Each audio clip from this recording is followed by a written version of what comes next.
কল্পনা করুন আপনার বন্ধুদের সাথে একটি জাহাজে বসে আড্ডা দিচ্ছেন। হঠাৎ করে আপনার জাহাজটি উল্টে গেল। কিন্তু কেন উল্টে গেল তা আপনি কিছুই জানেন না। কিছুক্ষণ পর এমন একটি দৃশ্য দেখলেন যেটা আপনি কল্পনাতেও ভাবেননি। আর এটা আপনাকে ছেড়ে দেওয়ার জন্য আসেনি, এটা এসেছে আপনার অস্তিত্ব মুছে ফেলতে। আর এই সব পৌরাণিক প্রাণীদের কথা শুধু ধর্মীয় গ্রন্থেই না, আজকের দিনেও মাঝে মধ্যে উঠে আসে। কিন্তু সত্যিকারে চমক লাগে তখন যখন জানা যায় এই প্রাণীগুলোর অনেকটাই আসলে প্রাগৈতিহাসিক পৃথিবীর বাস্তব অংশ ছিল। আজ আমরা জানব সেই সমস্ত পৌরাণিক দানবের কথা যারা এক মুহূর্তে আমাদের জীবন শেষ করতে পারে। তৈরি থাকুন, কারণ এই গল্প আপনার হৃদয় কাঁপিয়ে দিবে। আপনারা দেখছেন রহস্যের সফর। পুরো গল্পের সাথে আছি আমি তামিম হাসান।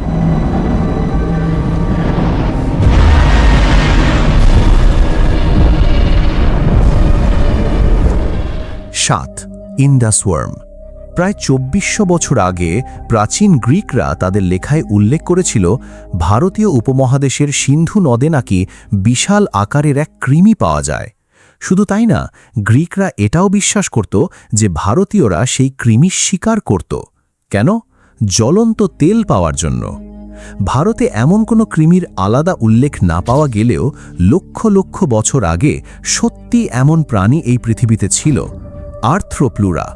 এটা ছিল ইতিহাসের সবচেয়ে বড় স্থলজ অমেরুদণ্ডী প্রাণী, আকারে একটা ভোক্সওয়াগন বিটেল গাড়ির সমান। তবে এটা কৃমি না, বরং মিলিপিডের আত্মীয়। আর্থ্রোপ্লুরা এই পৃথিবীতে ছিল ২৯০ মিলিয়ন বছর আগে, যখন ডাইনোসরও হয়নি। তাহলে ইন্দাস ওয়ার্মের আসল রহস্য কি? আসলে গ্রিকরা ভারতীয়দের মাটি থেকে জ্বলন্ত তেল বের করতে দেখে অবাক হয়ে গিয়েছিল। সেই অদ্ভুত ব্যাপারটাকেই তারা পুরাণের রং মিশিয়ে একটা দানব কৃমির গল্পে পরিণত করে ফেলে। আর সম্ভবত আর্থ্রোপ্লুরার জীবাশ্ম দেখেই তাদের মাথায় এই বিশাল কৃমির ধারণাটা এসেছিল। 6. ভোডিয়ানয়। স্লাভিক পুরাণে ভোডিয়ানয় নামে একটা মানুষ সমান আকারের ব্যাঙের কথা আছে। বিশ্বাস ছিল শীতের রাতে যে কেউ পানির কাছে এই প্রাণীটাকে দেখত তার মৃত্যু নিশ্চিত। শুধু সেই মানুষ না, পুরো গ্রামেই নাকি বিপদ নেমে আসত। এখন প্রশ্ন হলো, বাস্তবে কি কখনো এত বিশাল কোনো ব্যাঙ ছিল? উত্তর হলো হ্যাঁ। ৬৬ মিলিয়ন বছর আগে এই পৃথিবীতে ছিল বিলজেবুফো, যাকে ডেভিল ফ্রগও বলা হয়। এই প্রাণী ডাইনোসরের বাচ্চাকে পর্যন্ত মাত্র কয়েক সেকেন্ডে গিলে ফেলতে পারত। ইতিহাসে এর চেয়ে বড় এবং ভারী ব্যাঙ জাতীয় প্রাণী আর কখনো বিবর্তিত হয়নি। তবে ডাইনোসরদের সাথেই এরাও চিরতরে বিলুপ্ত হয়ে যায়। 5. অ্যামেলা অ্যান্টুকা। আফ্রিকার কঙ্গো রেইনফরেস্টের কথা নিশ্চয়ই শুনেছ।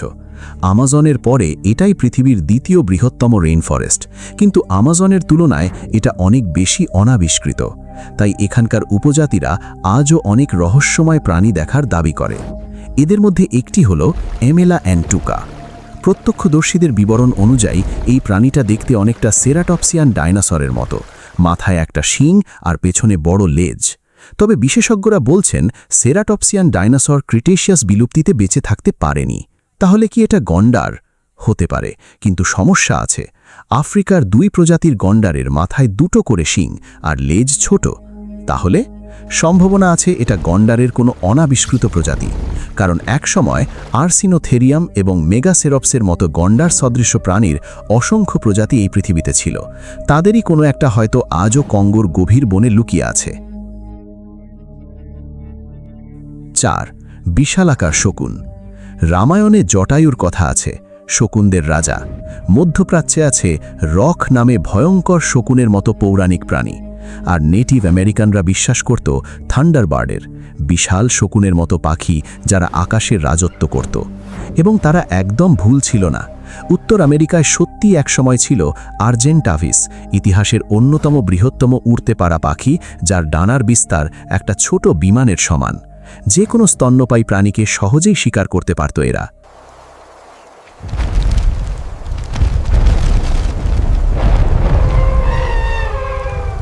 আর্জেন্টাভিস 6 মিলিয়ন বছর আগে বিলুপ্ত হলেও তাদের কাছের আত্মীয়রা মাত্র 10,000 বছর আগেও বেঁচে ছিল, আর সেই স্মৃতি হয়তো থান্ডারবার্ডের গল্প হয়ে টিকে আছে।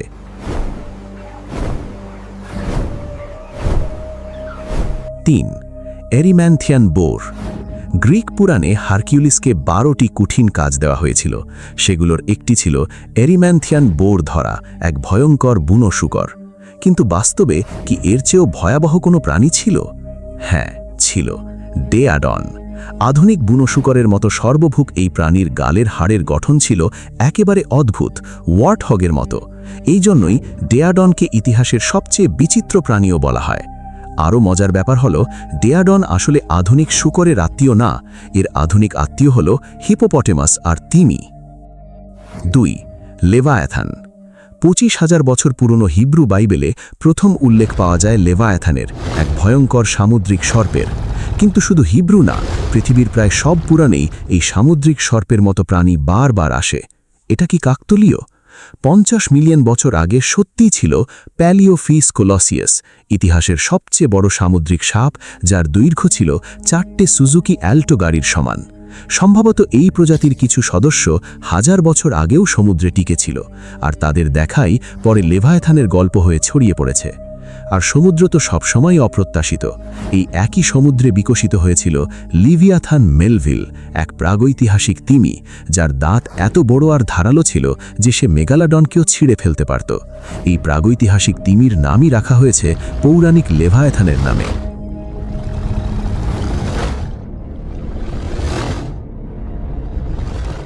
1. নিঙ্গেন। 2000-এর দশকের শুরুতে অ্যান্টার্কটিকার কাছে বেশ কিছু জাপানি নাবিক এক অদ্ভুত প্রাণী দেখার কথা বলেন, নিঙ্গেন। লম্বা লম্বা হাত, মারমেডের মতো শরীর। এর কিছু ছবিও ভাইরাল হয়, যদিও বেশিরভাগই ছিল নকল। কিন্তু প্রশ্ন হল, অ্যান্টার্কটিকায় কি সত্যি এমন কিছু থাকতে পারে? একটা সম্ভাবনা হল থ্যালাসকলাস, স্থলজ স্লথের জলচর প্রজাতি, যারা সাঁতার কাটতে লম্বা হাত ব্যবহার করত। এদের বেশিরভাগ জীবাশ্ম পাওয়া গেছে আর্জেন্টিনা আর চিলিতে, যে দুটো দেশ অ্যান্টার্কটিকার সবচেয়ে কাছে।